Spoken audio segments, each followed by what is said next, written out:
નમસ્કાર. So I have been meaning to do this for a long time. તમારામાંથી બહુ જ બધા લોકો મને મારા હેર અને સ્કિન રૂટીન વિશે પૂછતા હોય છે.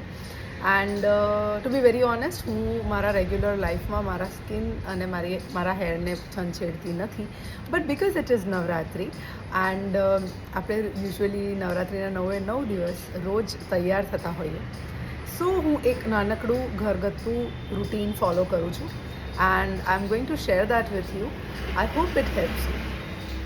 So I like to mix a pinch of haldi, a small teaspoon of besan and 1 teaspoon of chandan powder in this.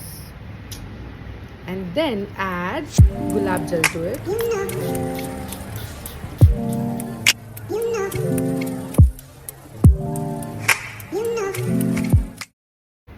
So mask લગાવી દીધા પછી let it settle for few minutes. આ આખું dry થઈ જાય ત્યાં સુધી you have to keep it.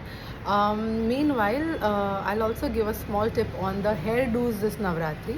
હું યુઝ્યુઅલી એવું કરતી હોઉં છું કે I don't leave my hair open when I go and play garba. હું યુઝ્યુઅલી ચોટલો અથવા તો અંબોડો વાળું. The reason is that garba grounds અને ફિલ્ડ્સ ઉપર there is a lot of dust that settles in the hair and it somewhere down the line ruins the texture of your hair અને તમારે રોજ કદાચ વાળ ધોવા પડે. So to avoid that hassle, you can do tied up hairdo. And yes, one very important tip is that when usually આ mask dry થાય એના પછી I take fresh aloe vera to wipe it off. એટલે આ એલોવેરાને you cut it into half, take the gel out અને આખું dry થઈ જાય તો પાણીની છાલક મારવાના જગ્યાએ you can rub the aloe vera and take the mask off. So I hope this tip helps you.